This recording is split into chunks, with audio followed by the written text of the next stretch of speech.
Welcome back to my YouTube channel. देखिए, आज हम मादा जन्म तंत्र में शुक्र अंड जनन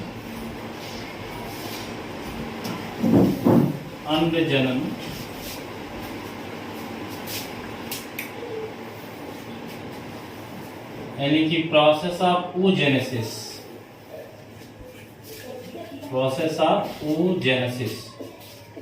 का अध्ययन करेंगे। देखिए, अंडाणुओं के निर्माण की प्रक्रिया अंडाशयों में होती है और इसी क्रिया को, अंडाणुओं के निर्माण की प्रक्रिया को क्या कहते हैं? अंडजनन कहते हैं।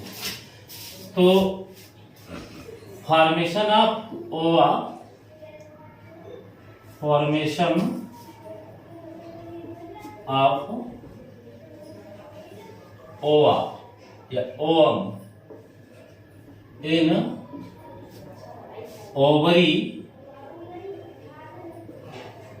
इज called as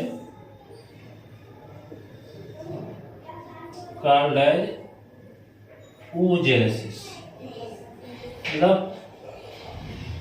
ओवम यानी कि अंडाणुओं का निर्माण अंडाशय में अंडाणुओं के निर्माण की प्रक्रिया ही क्या है? oogenesis है या अंडजनन है।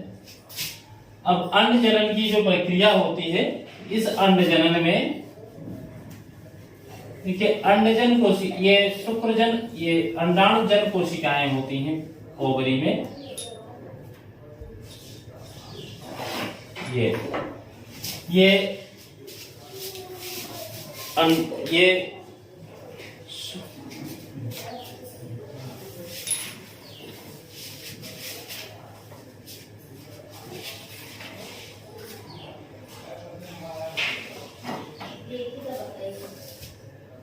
भ्रूणावस्था में प्रारंभिक जननी कोशिकाएं, ये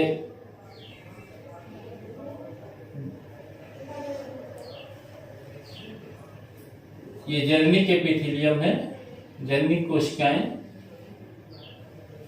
ये तेजी से विभाजन करती हैं और तेजी से समसूत्री विभाजन करती हैं। तो समसूत्री विभाजन के फलस्वरूप ये बना देती हैं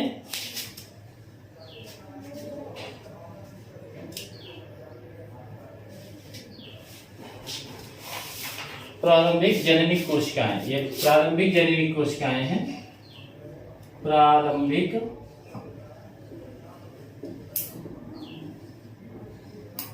जननिक कोशिकाएं ये तेजी से समसूत्री विभाजन करती हैं और समसूत्री विभाजन करने के कारण ये बहुत सी प्रारंभिक जननी कोशिकाएं जो हैं ये बना लेती है स्पर्म, ये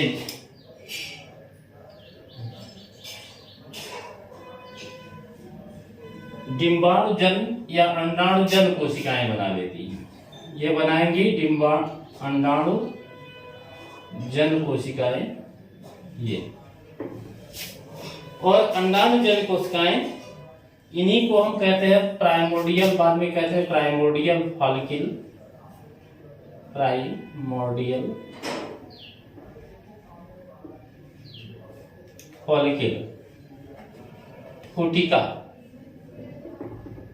फॉलिकल का मतलब होता है फुटिका।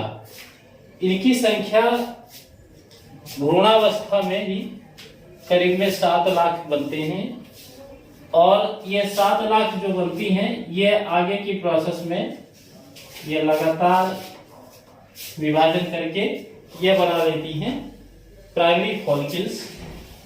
प्राइमोर्डियल फॉलिकल्स जो होता है, ये प्राइमरी फॉलिकल बना लेती हैं, प्राथमिक पुटिका में परिवर्तित हो जाती है। प्राथमिक पुटिका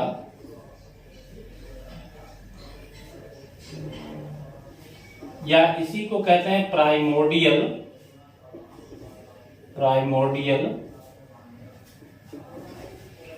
फॉलिकल। और प्राइमोडियल फॉलिकल बाद में इसके चारों ओर बीच में केंद्रक इसका और चारों ओर एक परत बन जाती है इस तरह से, जिसको कहते हैं जोना प्लूसिडा। ये परत कहलाती है जोना प्लूसिडा।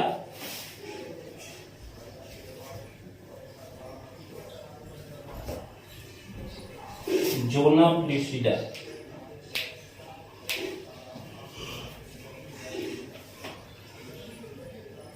प्लूसिडा। अब जोना प्लूसिडा बनने के बाद एक इसमें रिक्तिका बन जाती है। यहाँ पे जोना प्लूसिडा है, इसी में धीरे धीरे ये कोशिकाएं हैं सब, और इसमें एक इस तरह से रिक्तिका बन जाती है और इस रिक्तिका में एक तरल पदार्थ भर जाता है।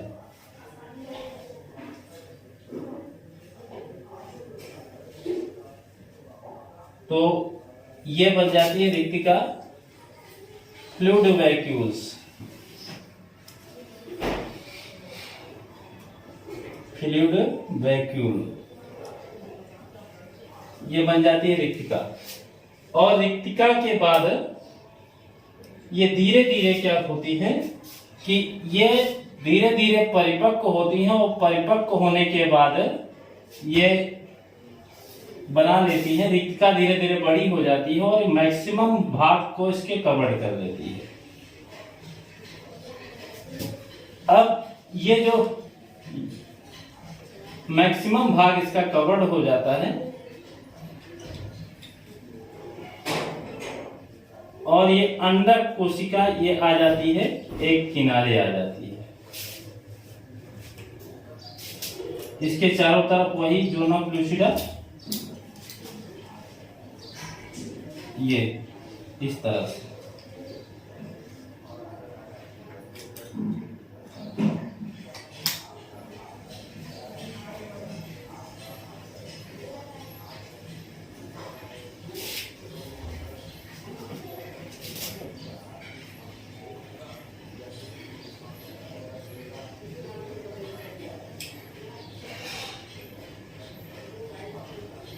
इसका निर्माण जो होता है ये अर्धसूत्री विभाजन, यहाँ तो समसूत्री विभाजन के द्वारा इनकी संख्या बढ़ती, प्रारंभिक जननी कोशिकाएं प्राइमोडियल फॉलिकल बनाती हैं, और फिर अर्धसूत्री विभाजन के कारण यहाँ पे अगुणित गुणसूत्र, इनमें संख्या जो हो जाती है गुणसूत्रों की अगुणित हो जाती है, तो ये रिक्तिका बड़ी हो जाती है और इसी को हम क्या कहते हैं, परिपक्व ग्राफियन पुटिका। ये बन जाती है आपकी परिपक्व ग्राफियन पुटिका, यानी कि मैच्योर ग्राफियन फॉलिकल। ये है मैच्योर ग्राफियन फॉलिकल, परिपक्व ग्राफियन पुटिका, मैच्योर ग्राफियन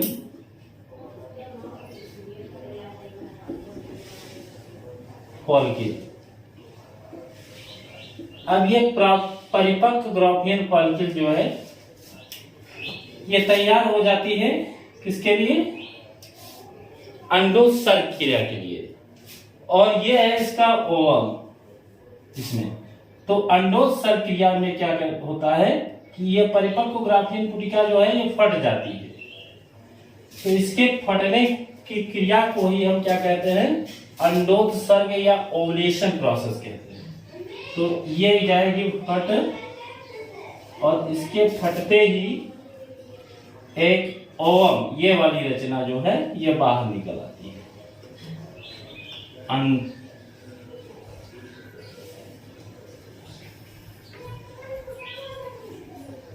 ये अंड कोशिका,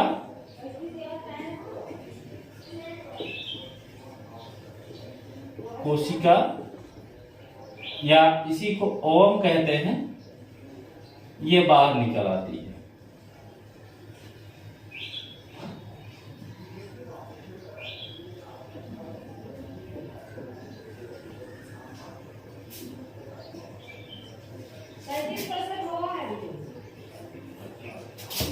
तो ये बाहर निकल जाती है, बाद में ये बंद हो जाती है और ये जो बची हुई रचना है ये बंद हो जाती है। और बंद होने के बाद ये कुछ इस तरह से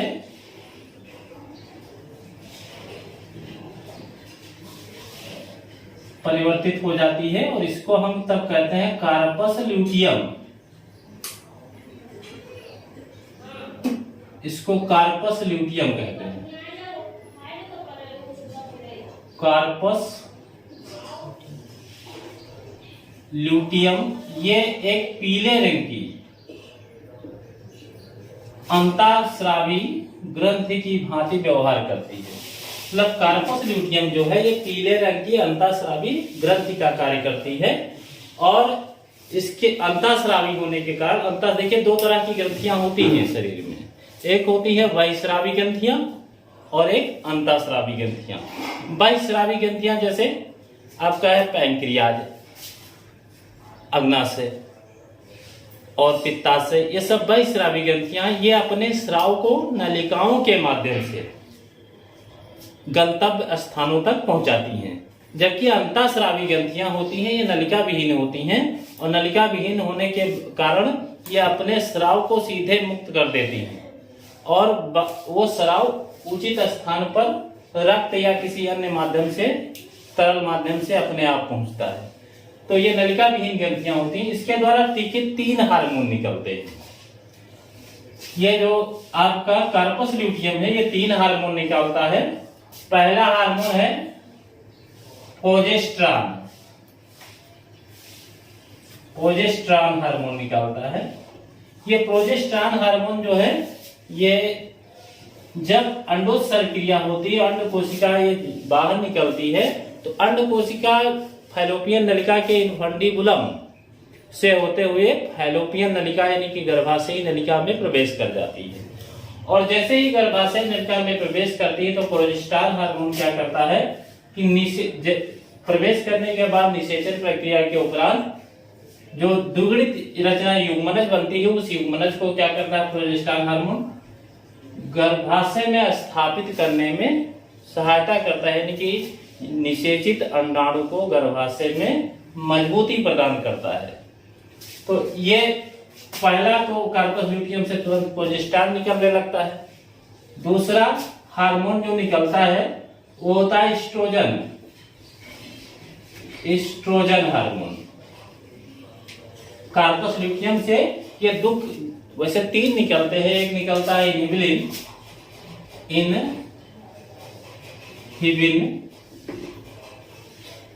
और प्रोजेस्टेरॉन एस्ट्रोजन, जिसमें से प्रोजेस्टेरॉन और एस्ट्रोजन ये 2 मुख्य हार्मोन्स हैं मादाओं के।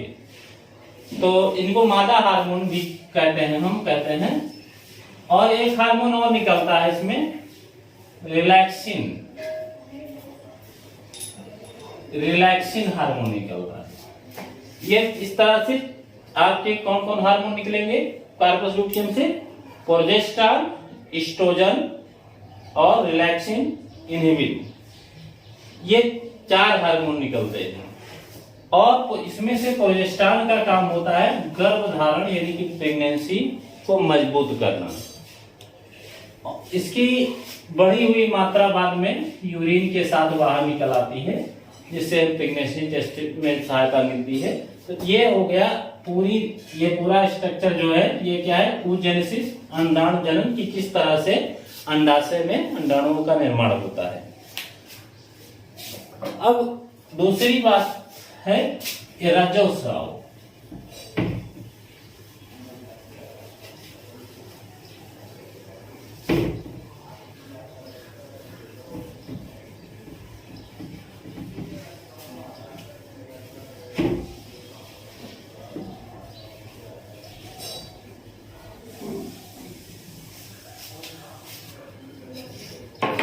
अंडाणुओं का निर्माण हो गया।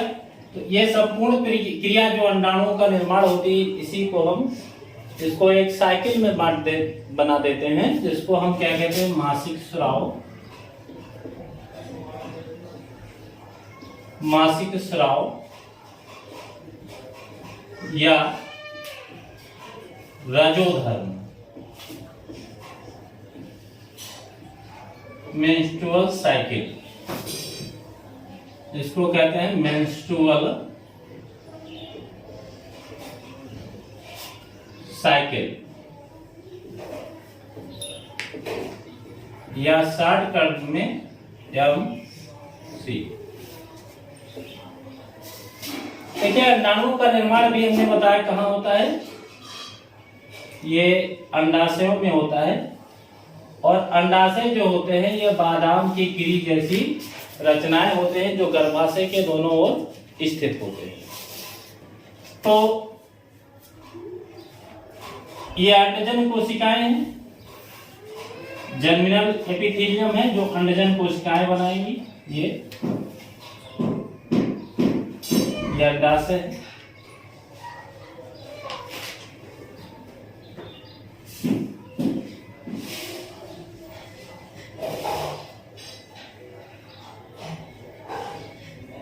अब वही जो अभी बता चुके हैं, ये बदल जाएंगे, इसमें प्राइमोडियल फॉलिकल बनाएंगे।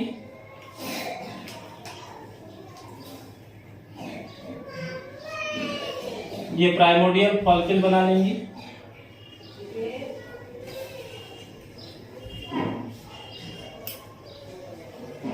प्राइमोडियल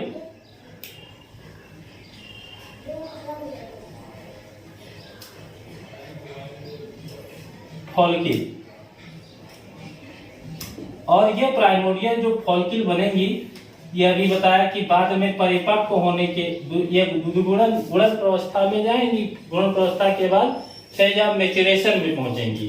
तो फेज ऑफ मैच्योरेशन में क्या होगा कि ये है फेज ऑफ मैच्योरेशन। तो फेज ऑफ मैच्योरेशन में ये परिपक्व हो जाएगी और परिपक्व होकर के क्या बनाएंगी, ये अंततः बना लेती हैं मैच्योर ग्राफियन पुटिका। ये परिपक्व ग्राफियन पुटिका में परिपक्व बदल जाती है। और ये परिपक्व ग्राफियन पुटिका ये जैसे यहाँ ये रिक्तिका होती है जिसमें तरल भरा होता है। अब ये परिपक्व ग्राफियन पुटिका जो मैच्योर ग्राफियन पुटिका है, मैच्योर ग्राफियन फॉलिकल, ये अभी बताया कि ये फटती है। तो ये फटती है, तो फटने के बाद इससे ये एक कार्पस ल्यूटियम बन जाता है। इसका जो आवरण होता है ये बना लेता है कार्पस ल्यूटियम, और अंड कोशिका जो है ये बाहर निकल आती है। ये अंड कोशिका है, ये बाहर निकल आएगी। और ये एग सेल, या आप कह सकते हो इसके ओम कह सकते हो, और ओम, ये बाहर निकल आता है। और ये कार्पस ल्यूटियम है जिसके बारे में अभी हमने बताया कि इसका ये अंतःस्रावी की भांति कार्य करने लगती है। ये पीले रंग की एक अंतःस्रावी ग्रंथि है जो अंडाशय में अंडोत्सर्ग क्रिया के बाद बनती है। अब ये अंडाणु जो है ये यहां से क्या होता है कि यहां से अपना मार्ग बना लेता है, ये ऐसे, और ये गर्भाशय में ये क्या है, इन्फंडिबुलम। ये इन्फंडिबुलम है, झालर जैसी रचनाएं होती है इन्फंडिबुलम की। ये गर्भाशयी नलिका यानी कि फैलोपियन नलिका, इन्फंडिबुलम। तो इसके द्वारा ये जो अंडाणु विसर्जित होता है ये चला जाता है कहां पे, फैलोपियन नलिका में। अब इस संपूर्ण क्रिया को होने में ये यहां से लेकर के यहां तक अंडोत्सर्ग क्रिया को होने में 1 से 14 दिन का समय लगता है, मैक्सिमम 14 दिन का। मतलब पूर्ण अंडाणुओं के निर्माण अंडाशय में प्राइमोडियल फॉलिकल्स या प्रारंभिक पुटिका से परिपक्व पुटिका में बनने में 14 दिन तक समय लगता है। कभी कभी फ्लक्चुएशन हो जाता है, 13 दिन पे भी हो सकता है, तो 14 दिन का समय लगता है। अब इसके बाद इस दौरान 14 दिन का समय लगता है, ये अंडाशय में आपका जो अंडाणु है ये पहुंच जाएगा कहां पे, फैलोपियन नलिका में। अब ये फैलोपियन नलिका में जैसे ही अंडाणु पहुंचता है तो फैलोपियन नलिका ये है गर्भाशय, आपका गर्भाशय की संरचना है।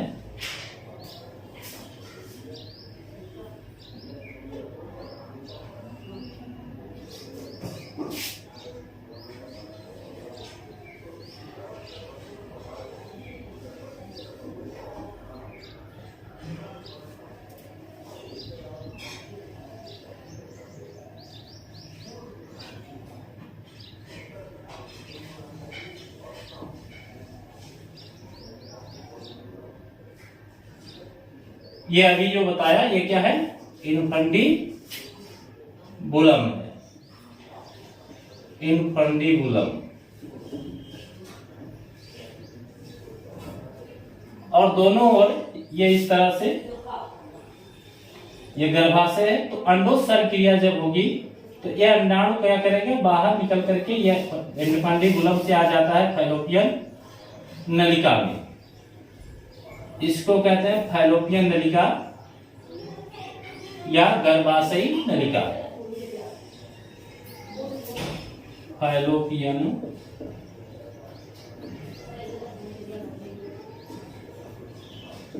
नलिका। अब इस दौरान कुछ गर्भाशय में परिवर्तन होते हैं।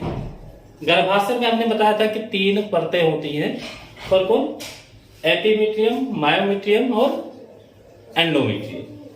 3 परतें होती हैं गर्भाशय में। ये गर्भाशय है, ये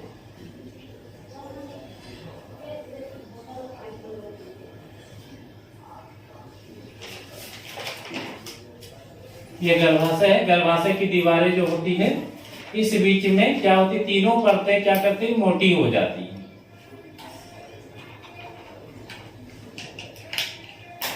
यहाँ ऊतकों की संख्या बढ़ जाती है और ये तीनों परतें मोटी हो जाती हैं। तीनों परतों के नाम हमने बताया, एपीमीट्रियम,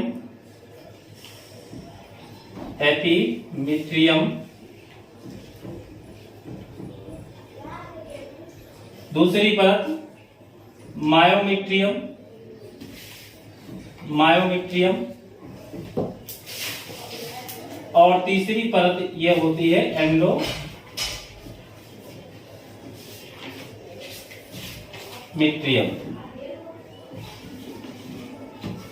तो जैसे ही 14वें दिन ये आता है, अंडाणु फैलोपियन नलिका में पहुंचता है, तो इस दौरान इसके बीच में परिवर्तन जो होते हैं, हमने क्या बताया कि यह गर्भाशय की दीवारें जो है मोटी हो जाती हैं। ये गद्दा जैसे बना लेती हैं, जिससे भ्रूण आसानी से इसके यहाँ पर रह करके उसका पूर्णतया भ्रूण का विकास हो सके। तो ये जो एपीमीट्रियम होती, अब इस दौरान ये यहाँ पे गर्भाशय जहाँ पे खुलता है योनि भाग में, ये यहाँ से योनि भाग में खुलता है गर्भाशय, इसको हम कहते हैं, ये योनि है, वेजाइना। और जहां पे ये गर्भाशय खुलता है, इस भाग को हमने पहले भी बताया, ये कहलाता है सर्विक्स। गर्भाशय के 3 भाग होते हैं, एक बुधन जिसको फंडस बोलते हैं, ये फंडिक पोर्शन है, फंडिक या फंडस, बुधन। और ये यहां से यहां तक ये कहलाता है बॉडी। गर्भाशय का बॉडी या काय 3 भाग होते हैं, कौन कौन, फंडिक, बॉडी और सर्विक्स, जो वेजाइना में आके खुलती है। अब होता क्या है कि जब यहां से कोई भी शुक्राणु मैथुन क्रिया के समय, जब यहाँ पे शुक्राणु मतलब एक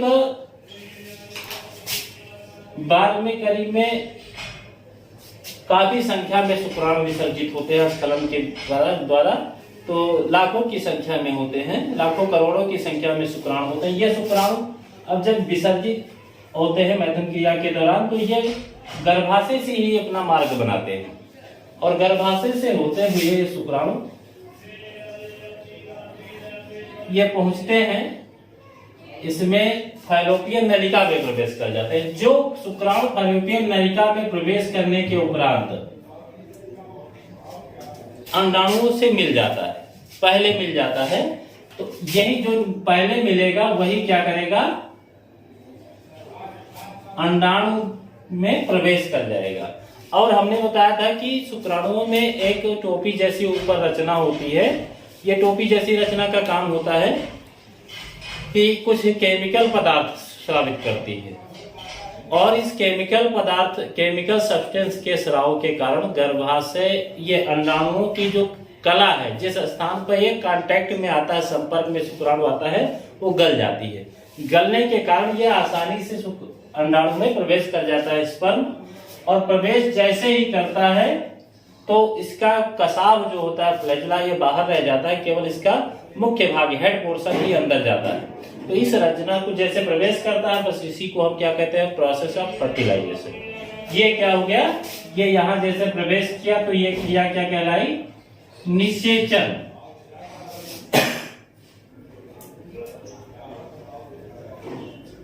ये क्रिया कहलाती निषेचन। और निषेचन जैसे हो गया, अब ये रचना बन गई जाइगोट। ये जो बना ये कहलाएगा जाइगोट, यानी कि युग्मनज। ये युग्मनज यहाँ पर करीब में 1-1.5 सप्ताह तक कहाँ रहता है, फैलोपियन नलिका में ही विद्यमान रहता है। अच्छा, इस दौरान क्या करता है, ये आकार में बड़ा होता है, कुछ विभाजन भी होता है, जिससे ये युग्मनज जो है ये किसमें परिवर्तित हो जाता है, भ्रूण में, एम्ब्रियो में। अब जब भ्रूण में परिवर्तन हो जाता है तो भ्रूण में परिवर्तित होने के बाद, अब चूंकि यहाँ पे हमने बताया है कि पहले से ही तैयारी हो जाती है, ये 3 परत हो जाता है, मोटा गद्दीनुमा हो जाता है। तो यहाँ पे अब भ्रूण को यहाँ पे प्रतिस्थापित करने के लिए, गर्भाशय की दीवारों पर आरोपित करने के लिए, यहाँ पे आरोपित करने के लिए इस समय प्रोजेस्टेरॉन का स्राव बहुत ज्यादा बढ़ जाता है, जिससे यह यहाँ पर कार्पस लुटियम से प्रोजेस्टेरॉन का स्राव बढ़ता है, जिससे यहाँ स्थापित हो जाता है। और स्थापित होता है, और साथ ही साथ ये क्या करता है, भ्रूण के चारों ओर एक आवरण बना लेता है, जिसको हम क्या कहते हैं, अपरा या आवल। ये बन जाता है अपरा या आवल बन जाता है। ये अपरा या आवल क्या करता है कि विकसित हो रहे भ्रूण को, इसको अंग्रेजी में प्लेसेंटा बोलते हैं हम लोग, प्लेसेंटा। तो ये प्लेसेंटा जो है ये क्या करता है, विकसित हो रहे भ्रूण को, यानी कि डेवलपिंग एम्ब्रियो को क्या करता है, नरिशमेंट प्रोवाइड करता है, पोषण प्रदान करता है। और ये जो अपरा या आंवल है, इसी से भ्रूण जो है एक नली द्वारा जुड़ जाता है, जिसको हम अम्बिलिकल कार्ड या नाभिरज्जु कहते हैं, अम्बिलिकल कार्ड। और इसी के द्वारा विकसित हो रहे भ्रूण को लगातार पोषण प्रदान होता रहता है माँ के गर्भ में, माँ से। तो इस तरह से ये विकसित हो जाता है। जैसे जैसे विकसित होगा यह आकार बढ़ता जाएगा, और आकार बढ़ने के बाद ये, तो अब हम बताते हैं मासिक स्राव या रजोधर्म में क्या है कि ये तैयारी हो जाती है। अब मान लीजिए किन्हीं कारणों बस उपयुक्त शुक्राणु अंडाणु तक समय से नहीं पहुंच पाता है, 24 घंटे के इंतजार में इसके यहाँ नहीं पहुंचता है, तो इस दौरान क्या होगा, अब वो अंडाणु का अंडाणु का निषेचन नहीं हुआ, वो बेकार गया। तो अब इस दौरान क्या होंगे, कुछ परिवर्तन होंगे हार्मोन के प्रभाव से। तो ये 26 दिन, ठीक 26 दिन तक तो ये रहेगा। इसके बाद 26 दिन के बाद ये जो मोटी परत बन जाती है गर्भाशय की चारों ओर, ये क्या होती है, धीरे धीरे विघटित होने लगती है, कटने लगती है। ये परत जब कटती है, विघटित होती है, तो यही बाद में ठीक 28 दिन पर ये जो परत है ये बाहर निकलने लगती है, यौन मार्ग से ये बाहर निकलने लगती है। और इसी को क्या कहते हैं, मासिक स्राव या रजोस्राव कहते हैं। ये रजोस्राव या मासिक स्राव 3 से 5 दिनों तक चलता है, 3 से 5 दिन तक चलता है। और 3 से 5 दिन के बाद फिर वही प्रक्रिया, फिर प्राइमोर्डियल फॉलिकल से मेच्योर ग्राफियल फुटिया बनने का सफर, और मेच्योर से फिर यही, अगर निषेचन हुआ तो ये प्रक्रिया रुक जाएगी, और फिर भ्रूण का डेवलपमेंट होने लगेगा, और नहीं होता है तो यह प्रक्रिया बारंबार चालू रहती है। 28 दिन पर यह स्राव जारी रहता है। कभी कभी हार्मोनल फ्लक्चुएशन हो जाता है, मतलब हार्मोन में उतार चढ़ाव हो जाता है हार्मोन के लेवल में, कभी कम कभी ज्यादा। तो इसके कारण क्या होता है कि जो ये 28 दिनों की प्रक्रिया है, ये कभी कभी गड़बड़ दी जाती है 2-4 दिन पहले या 2-4 दिन बाद में। तो ये हार्मोन के कारण होता है। तो ये हो गया मासिक स्राव, और आज के लिए बस इतना ही।